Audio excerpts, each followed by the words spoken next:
Fine student, तो आज class में हम लोग 4 टॉपिक को डिस्कस करने वाले हैं जो कि हम लोग करते हैं एडिटोरियल्स में, है ना। 313 एंड 314 सेम है। इसमें क्या है, चंद्रयान 3। हाँ देखो, इसरो के साइंटिस्ट ने गजब अचीव किया ना, जो कोई नहीं कर सका वो इसरो के साइंटिस्ट ने करके दिखाया। ये एक साइंटिफिक कम्युनिटी के लिए, हमारे साइंटिस्ट के लिए या फिर वर्ल्ड साइंटिफिक कम्युनिटी के लिए बहुत बड़ा अचीवमेंट है। ये वो दुनिया के लिए अचीवमेंट है कि साउथ पोल पे जाके आपने सॉफ्ट लैंडिंग करवा दिया। Why south pole is so important, तो तुम लोग सेकेंड एडिटोरियल में समझोगे कितना कॉम्प्लेक्सिटी इन्वॉल्व था साउथ पोल में। इतना आसान नहीं था स्टूडेंट साउथ पोल में वो इंजेक्ट करना, वो लैंडर को इतना आसान ही नहीं था। वो इतना हाईली कॉम्प्लेक्स चीज़ था स्टूडेंट। तो ये तुम लोग 314 में समझोगे कि landing on the moon multitude of challenges due to complexity. बहुत चैलेंज है, हर चैलेंज को हमारे साइंटिस्ट ने पार कर दिया है। ये गर्व का विषय है स्टूडेंट, गर्व का विषय है। तुम लोग को एक रील भी भेजे थे हम, जहाँ पे साइंटिस्ट एंजॉय कर रहे थे तरीका। हम तो गाना खोज रहे थे, वो गाना कौन सा गाना पे डांस कर रहे हैं वो तो एक बन जाएगा, कल्ट बन जाएगा। वो गर्व होना चाहिए ऐसे साइंटिस्ट पे हमें कि अब भारत में देखते हो, भारत ने कम समय के अंदर इतना बड़ा झंडा गा रहा है। सब बताओ, जितने ही फॉरेन कंट्री का मीडिया सब लोग है दिखा रहा है कि India is the first country to land the, है ना, satellite on south pole of moon. बात है यहाँ पे सबसे अट्रैक्शन है साउथ पोल का बात है ना। तो साउथ पोल क्यों अलग है, क्यों डिफरेंट है, तो हम समझेंगे, पूरा बेसिक समझेंगे इसमें। 315 देखो, हाँ ये बताए थे ना तुम लोग को, रिजर्व बैंक ऑफ इंडिया का जो इनोवेशन हब है, इनोवेशन हब इंडेक्स, हब एक सब्सिडरी है तुम्हारा आरबीआई का। तो इसने बहुत अच्छा इनोवेशन लिया है, public take platform for frictionless credit. यानी कि इसने क्या बनाया है, पब्लिक टेक प्लेटफॉर्म बनाया ताकि लोन देने में आसानी हो। और हम day to day current affairs में तुम लोगों को बता दिए थे ये चीज़, ठीक है। लास्ट देखो, आखिर क्या रीजन है कि दुनिया में ही डेंगू केस बढ़ रहा है, पूरा दुनिया में बढ़ रहा है, नॉट अबाउट इंडिया। हाँ इंडिया में मानते हैं कि दिल्ली में बहुत ज़्यादा केसेस बढ़ रहा है, अभी दिल्ली पंजाब रीजन में बहुत हाइप हो गया है डेंगू केसेस। तो क्यों बढ़ रहा है डेंगू केसेस इतना ज़्यादा, पहले कंपेयर में बहुत ज़्यादा हो गया। क्या कुछ इसका क्लाइमेट चेंज से इंटर रिलेशन है? तो बिल्कुल है, समझे ना, क्योंकि एक्सट्रीमिटी हो रहा है ना, पूरा दुनिया में ही क्लाइमेट चेंज की वजह से एक्सट्रीमिटी हो रहा है। एक्सट्रीमिटी मतलब बहुत जगह, कहीं पे बहुत फ्लड आ रहा है तो कहीं पे बहुत गर्मी हो रहा है। अब देखो ना, ये जो जुलाई मंथ हुआ अभी तक का धरती का सबसे गर्मी वाला मंथ है, ये सबसे गर्म मंथ है कि नहीं, बताओ तो समझेंगे उस चीज़ को बढ़िया से हम लोग। तो चलो स्टार्ट करते हैं 313। हाँ, GS paper 3, science and technology development and their applications and effects in everyday life, achievements of Indians in science and technology, indigenization of technology and developing new technology। ये देखो स्टूडेंट हिंदू पेपर में आया था 23 अगस्त को ही। हमने कब छोड़ा चंद्रयान, कब पहुंचा, लैंड कब हुआ हमारा? हाँ 23 को ही हुआ था, तो उसी दिन आया था ये, समझे ना, पढ़े थे ना तुम लोग, वेरी नाइस। समझो अब मामला क्या है। अब देखो यहाँ पे समझना होगा तुमको, यदि मैं मून लूँ तो मून में इंडिया 4th होगा, मून पे गया हुआ। और अभी तक जितने भी लैंडिंग हुआ मून पे सैटेलाइट सब का, तो वो इक्वेटोरियल रीजन में हुआ, क्योंकि इक्वेटोरियल रीजन में तुम्हारा हमेशा धूप प्रेजेंट रहता है। अच्छा, कई बच्चे लोग को ये भी मिसकंसेप्शन है कि जो फार साइड है, यानी कि जो साउथ पोल है, वो अंधेरा रहता है। तो अंधेरा नहीं रहता है स्टूडेंट, 14 दिन वहाँ पर भी उजाला होता है, 14 दिन अंधेरा रहता है, ठीक है। जैसे देखो, जैसे पृथ्वी अपने एक्सिस पे भी घूमती है और साथ में बड़ा वाला एक्सिस पे भी घूमती है, यानी कि रेवोल्यूशन भी करती है और वो रोटेशन भी करती है। जब रोटेट करती है तो 24 घंटा होता है, यानी कि 24 आवर्स में पूरा रोटेट कर लेती है। और जब रेवोल्यूशन करती है तो 365 दिन लगता है उसको, 365 1/4 डेज, तो 365 कह सकते हैं। और वही 1/4 4 साल में ऐड होकर एक लीव ईयर बनता है, जानते हो तुम लोग। अब मून का क्या है, मून का हिसाब किताब क्या है? तो मून देखो बच्चे लोग, जो अपने एक्सिस में जो रोटेट करता है और सन के अर्थ के सामने जो रिवॉल्व करता है, दोनों में सेम ही दिन लगता है उसको, 28 दिन ही लगता है। ये गजब बात है मून में। तो मून का रोटेशन और मून का रेवोल्यूशन सेम लगता है 28 डेज। अब चूंकि मून का रोटेशन और रेवोल्यूशन 28 डेज ही लगता है, तो इसलिए हमको मून का कभी उस साइड नहीं दिख पाता है, साउथ साइड नहीं दिख पाता, और वही साइड में जाके हम लगा दिए चंद्रयान। बात समझ में आ रहा है ना, पीछे वाला साइड नहीं, क्योंकि वो फार साइड है, वो फार साइड आपको दिखेगा नहीं, क्योंकि अर्थ भी तो रोटेट हो रहा है आपका, अर्थ भी तो रिवॉल्व हो रहा है आपका, और ये भी रिवॉल्व हो रहा है, ये भी रोटेट हो रहा है, ये भी, इसको 28 दिन लग रहा है दोनों करने में। तो हमको हमेशा फ्रंट साइड ही दिखेगा, बात समझ गए ना, ये बेसिक चीज़ है। तो 14 दिन वहाँ पे पीछे में भी 14 दिन होगा, 14 दिन 40 मतलब अर्थ का जो डेज है, क्योंकि जो 28 डे हो रहा है तो अर्थ के डेज के हिसाब से ना 28 डे बोल रहे हैं, अर्थ के रिलेटिव नहीं बोल रहे हैं। तो 14 दिन पीछे भी धूप रहेगा और 14 दिन पीछे भी तुम्हारा ये रहेगा, अंधेरा रहेगा। अब देखो आखिर सबसे बड़ा सवाल होगा कि आखिर पूछोगे ना हमसे कि सर 23rd ही क्यों? एक दिन का भी सिग्निफिकेंस होता है। 23rd इसलिए क्योंकि वहाँ से 14 दिन स्टार्ट हुआ है अभी, ताकि वो 14 दिन तक ठीक से ऑपरेट कर पाए, क्योंकि मैच्योरिटी पीरियड लैंडर और रोवर का 14 दिन ही है, समझे ना। मैच्योरिटी पीरियड मतलब 14 दिन तक ही सर्वाइव कर पाएगा। बोलोगे ऐसा क्या बात हुआ कि 14 दिन तक ही सर्वाइव कर पाएगा? इसलिए सर्वाइव कर पाएगा क्योंकि उसमें जो सोलर पैनल्स लगा हुआ है वो तुम्हारा जो लाइट डिटेक्ट करेगा सनलाइट से, उसको एनर्जी मिलेगा सनलाइट से। तो 14 दिन के बाद तो सनलाइट खत्म हो जाएगा, फिर तो डेथ होने का चांस है उसका। हाँ, इसरो के साइंटिस्ट ने उसमें बहुत कैलकुलेट किया है कि यदि मान लो फिर 14 दिन के बाद फिर लाइट मिले तो मे बी वो फिर रीस्टार्ट भी हो सकता है। वो उसी का वीडियो तुम लोग को भेजे थे, इफ आई एम करेक्ट। बात समझ में आ गया ना। तो देखो अब जो चाहे चंद्रयान 2 निकाल लो चाहे चंद्रयान 3 निकाल लो, दोनों में कॉमन चीज़ क्या है कि एक गया सैटेलाइट लेके, है ना, जो ऑर्बिटर है, जो घूमेगा आपका, जो इर्द गिर्द लगाएगा, चक्कर लगाए, ऑर्बिटर है। तो ऑर्बिटर के अंदर आपका गया लैंडर, तो लैंडर को लैंड होना है, लैंडर का मतलब ही लैंड होता है, समझे। जो विक्रम लैंडर नाम होगा, विक्रम लैंडर। और जो रोवर होगा, रोवर मतलब रोबोट, जो लैंडर से निकलेगा, और रोवर का काम है सर्च करना क्या क्या मिनरोलॉजी है, क्या मिनरल्स प्रेजेंट है वहाँ पर, उसके क्रस्ट में क्या क्या प्रेजेंट है, को हम जानते हैं कि बोला ही जा रहा है। जब चंद्रयान 1 छोड़े थे 2008 में, तो लग रहा था कि वहाँ पे फ्रोजन आइस है। जब फ्रोजन आइस है वो हमें मिल जाएगा तो एक तो स्पेस का सिनेरियो ही चेंज हो जाएगा।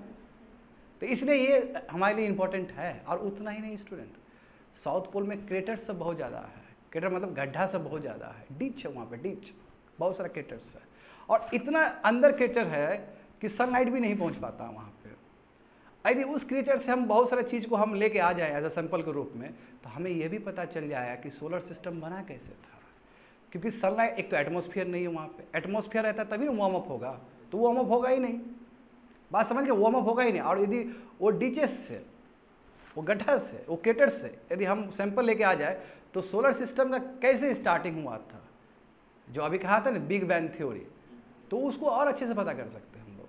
और यदि हम यूनिवर्स के बारे में जानते हैं, जान ले, सोलर सिस्टम के बारे में जान लें, तो कितना कुछ रिसर्च हो सकता है। एट द सेम टाइम जो फ्रोजन आइस मिला है, यदि वो कन्वर्ट होने लायक हो वाटर में, तो कितना बड़ा फ्यूल बन जाएगा, एज फ्यूल बन जाएगा, वो आपका ऑक्सीडाइजर बन जाएगा।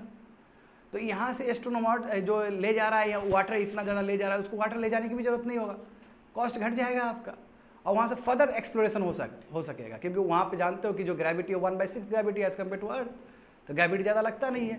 बट लैंडिंग करवाना कितना डिफिकल्ट है, क्योंकि वहाँ तो एटमॉस्फेयर भी नहीं है। अब यहाँ पे एटमॉस्फेयर की वजह से लैंडिंग बहुत बढ़िया हो जाता है। जैसे देखो हार्ड लैंडिंग, तुम लोग को बच्चे लोगों को मैं पहले बताया हूँ, हार्ड लैंडिंग का मतलब ऊपर से कुछ भी चीज़ फेंक दो अगेंस्ट द ग्रेविटी, तो धस से गिरेगा, वो गिरेगा ना वो।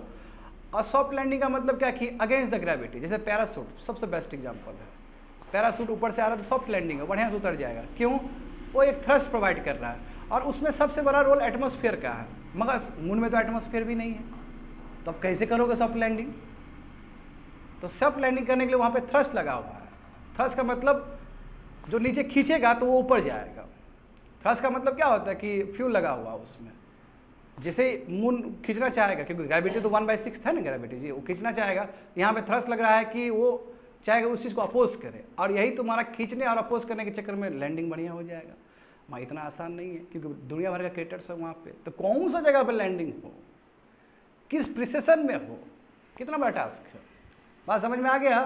चलो अब देखो आगे, देखो इंडिया 4th कंट्री बना है जिसने सक्सेसफुली लॉन्च किया है। हाँ 4th कंट्री है। हाँ चंद्रयान 3 हमारा लैंडर मॉडल हुआ कि नहीं हुआ बताओ। उसमें तुम्हारा रोवर भी है, समझे, रोवर भी है ना। रोवर का नाम क्या है बताओ तो? प्रज्ञान है कि नहीं है? प्रज्ञान, हाँ। और लैंडर का नाम तुम्हारा विक्रम। विक्रम वही विक्रम साराभाई के नाम से आया है, समझे। और देखो हमने करके दिखाया, ये ऐतिहासिक जो मोमेंट है कब हुआ हमारा, अगस्त 23 6:03 पे हमने ये करके दिखाया है। तो ये इस समय हर भारतीय के लिए बहुत ही इंपॉर्टेंट समय है स्टूडेंट। अब देखो भारत भी यूएसएसआर और चाइना के लिस्ट में आ चुका है, क्योंकि ये तीनों ने भी करके दिखाया है और हम भी करके दिखाए। और हमारा तो एक अलग से लिस्ट तैयार होगा जहाँ हम टॉप भी करेंगे, क्योंकि हमने साउथ पोल में छोड़ा है। साउथ पोल में ना यूएस ने छोड़ा, ना यूएसएसआर ने किया, ना चाइना ने किया। और चाइना जानते हो चांगयिंग वाला जो इसका एक था तुम्हारा चांगयिंग वाला, ये बताएंगे थोड़ी देर में। तो इसने चाइना हाईली सक्सेसफुल है, चाइना ने जितना मिशन छोड़ा वो सक्सेसफुल ही रहा, चाइना कभी भी वो फेलियर नहीं गया है। बस चाइना जो भी किया इक्वेटोरियल पट्टी पे किया है। अब पूछोगे सर इक्वेटोरियल क्यों बार बार आप बोल रहे हैं? इक्वेटोरियल इसलिए बोले कि इक्वेटोरियल में धूप ज़्यादा आएगा ना, तो वो सोलर मॉडल्स काम करेगा उसका ठीक से वहाँ पे। बात समझे? देखो यहाँ पे तो इंडिया फर्स्ट नेशन है दुनिया का बच्चे लोग जो पोलर रीजन को टच किया है, जो साउथ वाला फार वाला रीजन को टच किया, पहला कंट्री है। लैंडर एंड रोवर का मिशन लाइफ कितना रहेगा, यानी कि मैच्योरिटी पीरियड कितना रहेगा? 14 दिन के लिए। 14 दिन समझ गए ना? क्यों 14 दिन के लिए? क्योंकि जो भी बच्चे लोग वहाँ पे लैंडर में और रोवर में जो भी मॉड्यूल्स लगा हुआ है, जो भी इलेक्ट्रॉनिक्स लगा है, वो पावर डिराइव करेगा सनलाइट से, और सनलाइट तो 14 दिन बाद खत्म हो जाएगा। बात समझे? तो उसके बाद मैच्योरिटी पीरियड जैसे 14 दिन खत्म हुआ तो वो सब डेड हो जाएगा। समझ गए? तो इसलिए लिखा गया है, देखो यहाँ पे तो लैंडर एंड रोवर क्या है तुम्हारा, उसका मिशन लाइफ क्या? 1 लूनार डे। 1 लूनार डे का मतलब होता है अर्थ का 14 दिन। समझे ना? ये चीज़ है। चंद्रयान 3 में क्या क्या है तुम्हारा? लैंडर है जो हम खुद बनाए हैं, मॉड्यूल है प्रोपल्सन मॉड्यूल, एंड रोवर है, यानी कि प्रोपल्सन मॉड्यूल मतलब क्या? फ्यूल सब है। समझे ना?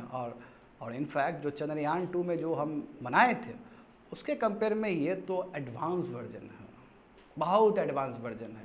इसमें जो लैंडिंग करने का एरिया भी बढ़ा दिया गया था, और इसमें जो सॉफ्टवेयर यूज़ किया गया, बाबू सॉफ्टवेयर डिसाइड करेगा कि कहाँ पे उसको लैंड करना है, और सॉफ्टवेयर अपने हिसाब से एल्गोरिदम चेंज करते रहेगा। समझे? तो पूरा आर्टिफिशियल इंटेलिजेंस का गजब यूज़ है यहाँ पे। तो यहाँ पे देखो, तो देखो हमारा जो मिशन का ऑब्जेक्टिव था स्टूडेंट की सॉफ्ट लैंडिंग करना, सेफ और सॉफ्ट लैंडिंग करना तुम्हारा लूनर सरफेस पे, साउथ पोल का लूनर सरफेस में।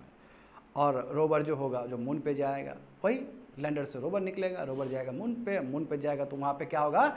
इन सिटू साइंटिफिक एक्सपेरिमेंट होगा। इन सिटू मतलब उसी जगह पे सैंपल कलेक्ट किए जाएंगे, और कलेक्ट करके फिर से नीचे जाएगा वो चीज़। अच्छा, तस्वीर आ रहा है कि नहीं आ रहा है? तस्वीर आ रहा है ना? इसरो रिलीज़ कर रहा है तस्वीर को, ट्विटर पे भी आ रहा है, और तो सोशल मीडिया में भी तुम्हारा बहुत वायरल हो रहा है। आगे देखते हैं स्टूडेंट, देखो यहाँ पे देखो, जानते हो ना कि आखिर चंद्रयान 2 भी हाईली सक्सेसफुल था। ऑर्बिटर तो घूम ही रहा है बच्चे लोग। ऑर्बिटर जो ऑर्बिटर घूम रहा है चंद्रयान 2 का ऑर्बिटर तो ठीक ही था। जो लैंडर है, लैंडर लगभग 2 किलोमीटर कह सकता है, या 2.1 किलोमीटर इतना पास जाने वाला था, तो उस समय गड़बड़ हो गया। और ऐसे भी पुराना जो साइंटिस्ट थे हमारे, क्या थे उनका नाम? हाँ, तो उन्होंने कहा था ना, हमारे पुराने वाले जो इसरो के चेयरमैन थे, उन्होंने कहा था कि सबसे बड़ा जो डिफिकल्टी होता है लास्ट का 10-15 मिनट का होता है, उस समय गेम पलट सकता है। लास्ट का जो लैंडिंग वाला होता है ना, 10-15 मिनट का बहुत क्रूशियल टाइम होता है। इस बार तो देखो हमने कर दिखाया है। तो देखो जो फेलियर हुआ था चंद्रयान 2 लैंडर का, है ना, सितंबर 2019 में, कि बस हम 2 किलोमीटर ही बचे हुए थे लूनर सरफेस से, उसी समय सिग्नल खो गया हमारा ऑर्बिटर तो अभी भी काम कर रहा है। समझ रहे हैं ना? ऑर्बिटर घूमने वाला। अरे बाबू ये ऑर्बिटर को जोड़ा जाएगा इसमें, हम इंडियंस है, छोड़ेंगे थोड़ी कोई चीज़ को। तो वो ऑर्बिटर अभी भी काम कर रहा है, ग्राउंड स्टेशन से अभी भी लिंक है उसका, बहुत कुछ भेजता है। समझे? पूरा इसलिए कंप्लीटली फेल नहीं हुआ था हमारा, बट हम जिस पर्पस से जाना चाहे तो वो पर्पस नहीं हो पाया हमारा, क्योंकि हमारा पर्पस क्या था कि इन सिटू एक्सपेरिमेंट करना। क्योंकि 2008 के हिसाब से तो हमको पता चल गया था, 2008 में हमारा चंद्रयान जो फर्स्ट लॉन्च जो हुआ था, तो उसके हिसाब से पता चल गया कि फ्रोजन आइस है वहाँ पे मिनरोलॉजी होने का चांस है। तो ये जो भेजा गया है तो वही चंद्रयान 1 का ही एक्सटेंशन है ये स्टूडेंट, तभी तो उसी सीरीज में भेजा गया है। बात समझो यहाँ पर। अब देखो इस चीज़ को समझते हुए 2019 में जो हमारा फेलियर हुआ है, हाँ, इस चीज़ को समझते हुए हमने 21 सब सिस्टम को मॉडिफाई किया है स्टूडेंट। बात समझे? और इस बार जो लैंडर गया है वो बहुत अपग्रेडेड है। कहने का मतलब कोई चूक नहीं होना चाहिए, अपने भर कोई चूक नहीं होना चाहिए। समझे ना? और देखो इसमें क्या खास बात है कि यदि एक कंपोनेंट या एक प्रोसेस कोई फेल होता है तो दूसरा प्रोसेस या दूसरा कंपोनेंट उसको टेक ओवर कर लेगा। पूरा बैकअप के साथ गया है, समझे? पूरा फुल बैकअप के साथ गया है। अब पहले थोड़ा सा बेसिक समझ लो। जो मून का रेडियस है, रेडियस समझते हो ना, एक सर्कल है तो रेडियस, मून का रेडियस कितना है? 1737 किलोमीटर।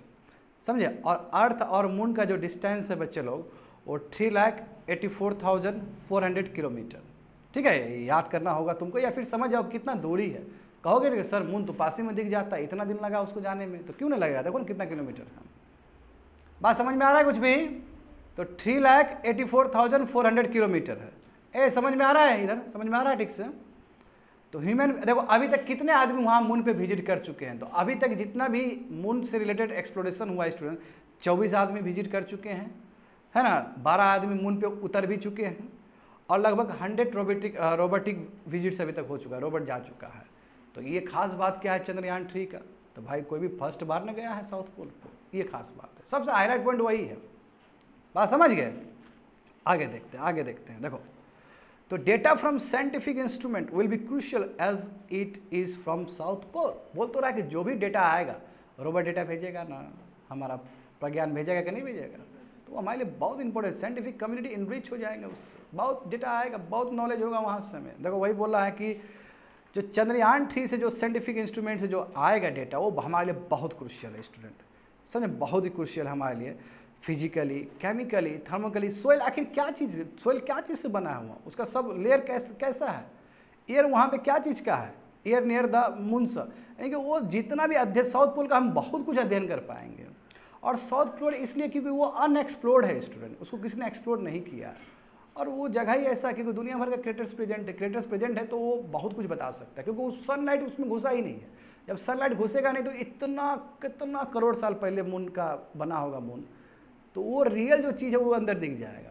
क्योंकि मान लो कि सन के सामने लाओ तो सन तो फॉर्म चेंज कर देगा फिर सनलाइट से, वो इतना डीचेस है, इतना क्रेटर्स है, उसके अंदर जो भी तत्व प्रेजेंट होंगे वो एक्चुअल में आपको बताएगा कि यूनिवर्स था क्या पहले शुरू में। तो उसका हमें एडवांटेज मिलेगा, हमें सोइल का कैरेक्टर जानने को मिलेगा, physically, chemically and so on. हाँ, प्रज्ञान के पास 2 पेलोड है स्टूडेंट, 2 चीज़ है प्रज्ञान के पास, 2 चीज़ है। पेलोड मतलब 2 चीज़ है जो करेगा, जो एक क्या है कि वो qualitative and quantitative element analysis, यानी एनालिसिस करेगा कोई चीज़ को, क्वालिटेटिव टर्म्स में एनालिसिस करेगा, और क्वांटिटी कितना होना चाहिए और क्या इसका क्वालिटी है। कहने का मतलब क्या कि जो केमिकल कंपोजिशन है या मिनरलॉजी है, यानी कि सोइल होगा तो सोइल में बहुत सारे मिनरल्स होंगे ना स्टूडेंट, तो उसका ये देखेगा, उसको एनालिसिस करेगा, समझे, चाहे वो क्वालिटिव टर्म्स में हो चाहे क्वांटिटी टर्म्स में हो। दूसरा जो होगा, दूसरा का काम क्या है कि आखिर लूनर सोइल और जो रॉक पाया गया साउथ पोल में वो क्या चीज़ से बना है। तो मोर और लेस दोनों को कहोगे तो एक एनालिसिस करेगा और एक तुम्हारा कंपोजिशन देखेगा कि आखिर वो मिनरल्स क्या चीज़ से बना है। और देखो इंपॉर्टेंट है, तुम लोग जानते हो ना कि रियर अर्थ मेटल्स कितना इंपॉर्टेंट है अभी के जगत में, 21st सेंचुरी में रियर अर्थ मेटल, जहाँ पे चाइना का बहुत दबदबा है, इलेक्ट्रॉनिक्स इंडस्ट्री में बहुत यूज होता है तुम्हारा माइक्रो लेवल पे रियर अर्थ मेटल्स, याद है ना तुम लोग स्टूडेंट। तो हम तो जानते हैं कि मून में तो रियर अर्थ मेटल बहुत सारा होगा, बात समझ गए ना। अब देखो रोवर, जो हमारा रोवर है प्रज्ञान है, कितना स्पीड चलेगा, बहुत स्लो, 1 सेंटीमीटर पर सेकेंड, समझे। और वहाँ पे नेविगेशन कैमरा भी है ना, और पूरा स्कैन करके भेजेगा धरती पे हमें बढ़िया से, और भेज रहा है ना, फिगर मिल रहा है ना तुमको, थैंक्स टू रोवर। आगे देखो, अब देखो बच्चे लोग, क्यों हम लोग इतना खुशी मनाएं, क्यों हम लोग इतना उत्साह मनाएं। तो देखो इसका थोड़ा हिस्ट्री देख लो कि मून में जितना मिशन गया है कितना फेल हुआ है। अब हिस्टोरिकली देखो, यदि पूरा देखोगे कि अभी तक जितना अपोलो मिशन शुरू फर्स्ट का मिशन था जो यूनाइटेड स्टेट्स ने स्टार्ट किया स्टूडेंट, तो लगभग 40% मून मिशन अभी तक फेल हुआ है, right from Apollo mission to till now 40% moon mission तो फेल हुआ है। और जहाँ तक सवाल है रोबोटिक लैंडर मिशन का, जहाँ पे रोबोट भी है, क्योंकि ऑर्बिटर भेजना उतना कठिन नहीं है जितना लैंडर को भेजना कठिन है। लैंड उतारना है आपको, उसका जगह पे उतारना है आपको। तो यदि मैं रोबोटिक लैंडर मिशन का बात करूँ तो इसका सक्सेस रेट फेल होने का और ज़्यादा चांस है, 60% तक फेल हो सकता है।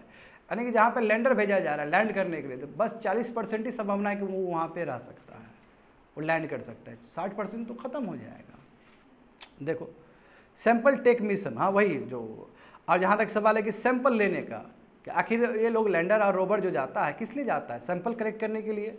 तो वो मिशन तो और उसका तो और बेकार हालत है, उसका देखो तुम फेलियर रेट उसका लगभग 65 to 70% है। ऐस बताओ तो हिस्ट्री कितना खतरनाक है कि टोटल हम कहें तो 40% मिशन फेल हो गया है, समझ गए स्टूडेंट। 60% तुम्हारा रोबोटिक वाला मिशन फेल कर गया, और सैंपल कलेक्शन वाला जो मिशन है उसमें तुम्हारा लगभग 70% फेल कर गया। तो इस बीच में आपने करके दिखाया है। देखो 1963 से लेके 1976 तक ये पहला युग था, ठीक है, जहाँ पे रसा और यूनाइटेड स्टेट्स के बीच में राइवलरी था तुम्हारे स्पेस एक्सप्लोरेशन को लेकर। तो उसमें 42 अटेम्प्ट किए गए हैं, बस देखो 50% एक्यूरेसी रहा है उसमें, 21 ही सक्सीड कर पाया। देखो कितना फेलियर हुआ है शुरू में। अब बस 3 ही कंट्री है बाबू दुनिया में, जो अभी तक सॉफ्ट लैंडिंग कर पाया वही सॉफ्ट लैंडिंग, समझ लो, आराम से जाना। हार्ड लैंडिंग नहीं, हार्ड लैंडिंग तो होगा ही नहीं। तो उसमें यूएसएसआर और चाइना और इंडिया अब 4th बना है। देखो अब यदि मैं बात करूँ रिसेंट टाइम का बात कर लूँ तो कहोगे कि सर ये तो बहुत पुराना बात हो गया, आप जो 1963 और 76 का बात कर रहे हैं, ठीक है, उस समय वो स्टेज था, ये मतलब स्टार्टिंग पॉइंट था। नहीं, अभी देखेंगे 19 और 23 तो अभी तो बहुत बहुत एक्सप्लोरेशन हुआ है। अभी भी देखो कितना फेल हुआ है स्टूडेंट। तो अभी भी देखो 19 और 23, क्योंकि 19 में छोड़े थे हम चंद्रयान 2, तो अभी वहाँ से लेकर अभी तक का देखो कि 3 मून मिशन फेल हो गया, अभी तक 3 मून मिशन फेल हो गया। हाँ, बस चाइना का वो चैंग-ई 5 वो पास किया है। अब चंद्रयान हमारा 3 भी पास कर गया है ना। जबकि देखो इजराइल का बेडशीट, जापान का हकुटो आर और इंडिया का चंद्रयान 2 या रसिया का इस बार जो हुआ लूनर 25 ये तो फेल कर गया। तो बात समझ रहे हो ना, बड़ा कंट्री भी फेल कर रहा है। हाँ, ये जान का हैरानी होगा तुम लोग को, समझे ना। तो सब गया काम से। मैं इंडिया भी चंद्रयान 2 फेल ही कहेंगे उसको, क्योंकि ऑर्बिटर काम कर रहा है, बट लैंडर जिस पर्पस के लिए गए तो वो तो नहीं हुआ आपका। तो देख रहे हो ना, इस बीच में हमने करके दिखाया है। अब देखो चाइना के बारे में देखो, चाइना को कितना चाइना ने ये अचीव किया फर्स्ट अटेम्प्ट में ही। जैसे हमने 2008 में अचीव कर लिया था, फर्स्ट अटेम्प्ट में अचीव कर लिया था ना हमने। तो चाइना ने भी पहला अटेम्प्ट 2013 में दिया था, तो उस समय चैंग-ई 3 था, ठीक है। तो देखो सेम चीज़ तुम्हारा चैंग-ई 4 ने भी 2019 में करके दिखाया, और सेम चीज़ तुम्हारा चैंग-ई 5 ने, मतलब तीनों जो गया है बाबू इक्वेटोरियल रीजन में गया है, वो तुम्हारा साउथ में नहीं था, और बहुत सारा मिनरल्स बटोर के भी लाया है ऊपर से। अब चाइना में तो देखो स्टूडेंट पूरा एक्सपेरिमेंट ही चलता है। बताए थे ना, चाइना का एक जगह पे तैयारी किया गया पूरा मून लाइक स्ट्रक्चर का, ताकि इतना ज़्यादा ये लोग पहले से ही परिचित हो जाए उस जगह से, ताकि लगे कि हम मून में ही हैं और ज़्यादा बेटर काम कर सके एस्ट्रोनॉट्स। आगे देखो, तो various aspects about Indian moon mission with special emphasis on Chandrayaan 3। अब थोड़ा हाँ इस पे करेंगे। देखो एक तो सबसे बड़ी बात है कि हमारा स्ट्रिंग बजट, बताओ बजट 600 करोड़ का, अरे 600 करोड़ का बजट, 600 करोड़ बहुत कम होता है सैटेलाइट के लिए, है कि नहीं? बताओ, लगभग 600 करोड़ लगा ना। अब बताओ वही जो चाइना किया, रसा किया, तो हमसे तो ट्रिपल टाइम ज़्यादा था उसका। जैसे 6 है ना, तो 18 कर दो, लगभग 18 लगा है, 18 करोड़ से 1800 करोड़ लगा है उसका। तो हम तो बहुत कम बजट में चले गए ऊपर, ये बड़ी बात है। और जब हम उससे पहले भी चंद्रयान गया था हमारा, तो उस समय भी कहानी यही चल रहा था। मिशन में हुआ था ना वो वाला मार्स मिशन, उस समय मोदी जी आए थे, प्राइम मिनिस्टर बन गए थे उस समय। तो मोदी जी ने भाषण दिया था ना कि हमारा जो मार्स मिशन हुआ है, मिशन मंगल हुआ है, तो बहुत सस्ता में हो गया, इतना सस्ता में हुआ कि हॉलीवुड मूवी भी इससे महंगा में बनता है। बहुत अच्छा कंपैरिजन था, बात समझ गए ना। तो देखो यहाँ पे स्टूडेंट, अब सर देखो, अब तुम कहो, देखो हमारा जो हमने फर्स्ट मिशन कब चंद्रयान किया, चंद्रयान 1 2008 में किए थे, मनमोहन सिंह उस समय सरकार में थे। अब देखो बच्चे लोग, ये कितना सैटेलाइट घूम चुका है अभी तक। ये सैटेलाइट तुम्हारा लगभग 3400 टाइम्स चक्कर लगा चुका है मून का, समझ गए ना। हाँ, ये अलग बात है, कम्युनिकेशन लॉस्ट हो गया तुम्हारा 29 अगस्त 2009 को कम्युनिकेशन लॉस्ट हो गया, क्योंकि वो जीवन भर तो नहीं रहने वाला है ना, तो खो जाएगा। इस बीच में आपने बहुत कुछ पता कर लिया, क्योंकि आप 3400 टाइम्स आपने चक्कर लगाया है, तो आपको डेटा बहुत मिल जाएगा। और बिल्कुल चंद्रयान 1 को ही क्रेडिट जाता है स्टूडेंट कि इसने बताया कि फ्रोजन आइस होने का चांस है, क्योंकि जो तस्वीर वगैरह आया हमें, बात समझ रहे हो ना। तो ऐसा नहीं कि फेल कर गया तो फेल नहीं, आप काम कर रहे हो ना, तो स्पेस का चीज़ है तो बाद में ख़त्म ही हो जाएगा। बात समझ में आ गया ना। देखो यही बोल रहा है, ये इसी ने कंफर्म किया कि वाटर होने का चांस है वहाँ पे, अलग अलग इंस्ट्रूमेंट से इसने कोशिश किया बताने को। चंद्रयान 2 भी भेजे हम लोग 22 जुलाई 2019 को, है ना। इसमें ऑर्बिटर था, ऑर्बिटर मतलब जो मून के आसपास लगाएगा, लैंडर मतलब जो उतरेगा, और उससे जो बाहर निकलेगा वो रोवर होगा, ठीक है। साउथ पोल भेजे थे, मगर हाँ ठीक है, लैंडर ठीक से लैंड नहीं हो पाया, यानी कि सॉफ्ट लैंडिंग नहीं हो पाया हमारा, समझे, तो हम फेल कर गए। अब देखो, अब ये चंद्रयान 3 जो लॉन्च हुआ है, रॉकेट कौन सा यूज़ किया गया, हाँ इंजन कौन सा यूज़ किया गया, GSLV Mach 3। GSLV Mach 3 rocket जानते हो ना, उसी को रीनेम किया गया। अभी मैं तुम लोगों को करंट अफेयर से पढ़ा चुका हूँ, इसी को बोलते हैं LVM-3, सब क्रायोजेनिक इंजन है ये। GSLV Mach 3 का ही रीनेम किया गया तुम्हारा LVM-3, समझ गए, लिख लो इस चीज़ को, ठीक है। देखो ये हम 14 जुलाई 2023 को छोड़े थे ना स्टूडेंट, और देखो लॉन्च करेंगे बहुत सक्सेसफुली, हम 23 अगस्त पहुंच गए। अब देखो 23 अगस्त का एक बच्चे लोग, इसके पीछे एक रीजन है कि लूनर डे स्टार्ट होगा वहाँ का, समझे ना। विक्रम लैंडर देखो, अब देखो पहुंच गया तो विक्रम लैंडर कम्युनिकेट करेगा ना हमारा ग्राउंड स्टेशन से। वही ग्राउंड स्टेशन का नाम डीप स्पेस नेटवर्क है, ये ग्राउंड स्टेशन का नाम है, समझे, वो जो बेंगलुरु में है, समझे, ये बेंगलुरु बेस्ड तुम्हारा ग्राउंड स्टेशन है। तो ग्राउंड स्टेशन का नाम क्या है? Deep space network. कम्युनिकेट करने के लिए, कम्युनिकेट करेगा कि नहीं करेगा। और चंद्रयान 2 ऑर्बिटर, देखो आ गया ना ऑर्बिटर, क्योंकि अभी तक है, वो स्टिल है, अभी तक कम्युनिकेशन हो ही रहा है नीचे, बात समझे। तो वही बोल रहा है कि देखो कि जो विक्रम लैंडर है वो कम्युनिकेट करेगा हमारा इंडियन डीप स्पेस नेटवर्क से, जो कि बेंगलुरु में है, तुम्हारा ग्राउंड स्टेशन है ये। चंद्रयान 2 ऑर्बिटर एंड रोवर, ठीक है, ये सबसे कम्युनिकेट करेगा। और जो आपका जो रोवर है, प्रज्ञान रोवर है, वो कम्युनिकेट करेगा लैंडर से। तो बहुत सिंपल हिसाब किताब है। देखो बच्चे लोग यहाँ पे देखो, इसमें क्या क्या चीज़ इन्वॉल्व है। इसमें ऑर्बिटर इन्वॉल्व है, इसमें आपका लैंडर इन्वॉल्व है, और इसमें आपका रोवर इन्वॉल्व है। तो रोवर कम्युनिकेट करेगा लैंडर से, और लैंडर और ऑर्बिटर कम्युनिकेट करेगा ग्राउंड स्टेशन से। हो गया ना कम्युनिकेशन सबका, इधर जाएगा ये नीचे चला आएगा। बात समझ में आ रहा ना? बिल्कुल। यहाँ देखो, तो विक्रम लैंडर का देखो जो मैच्योरिटी पीरियड होगा वो 14 दिन के लिए होगा। और जो 6 व्हील का जो प्रज्ञान है उसका काम क्या है तुम्हारा, कि वो 1 लूनर डे तक जीवित रह सके, यानी कि 14 डेज तक, अर्थ 14 डेज तक जीवित रह सके, और सैंपल सब कलेक्ट कर सके। हाँ, एस्टिमेट देखो जो हमारे इसरो चेयरमैन थे के सिवन, उन्होंने उसी समय बोल दिया था कि 615 करोड़ का हो सकता है एस्टिमेशन। देखो लगभग वही हुआ है कि नहीं, बताओ तो। हाँ, तो टफेस्ट देखो, सबसे वही मैं बोल रहा हूँ कि जो सबसे टफेस्ट जो पार्ट होता है स्टूडेंट, वो लास्ट का 15 और 20 मिनट का होता है। बहुत खतरनाक समय है ये, कुछ भी हो सकता है उस समय, समझे। तो mission operation complex at ISRO telemetry tracking and command in Bengaluru track the movement, यानी कि जो हमारा नीचे वाला इस ट्रैक है जो बेंगलुरु बेस्ड है, वहाँ से पूरा ट्रैक हो रहा था, क्या हो रहा है नहीं हो रहा है। और बहुत ही क्रिटिकल टाइम है साइंटिस्ट के लिए, कहीं भी ऊपर नीचे थोड़ा भी कुछ हो गया तो हो गया, फिर गया, ठीक है। तो ये नीचे हमारा यहाँ से हो रहा था, बेंगलुरु बेस्ड ऑर्गेनाइजेशन से हो रहा था ये। एट द सेम टाइम देखो टेक्निकल चीज़ है, lander hazard detection and avoidance camera which assist in locating a safe landing area for the lander was developed by the satellite application centre. अब क्या बोल रहा है, देखो ये बहुत इंपॉर्टेंट चीज़ है, यही चीज़ तो खास बनाता है चंद्रयान 3 को।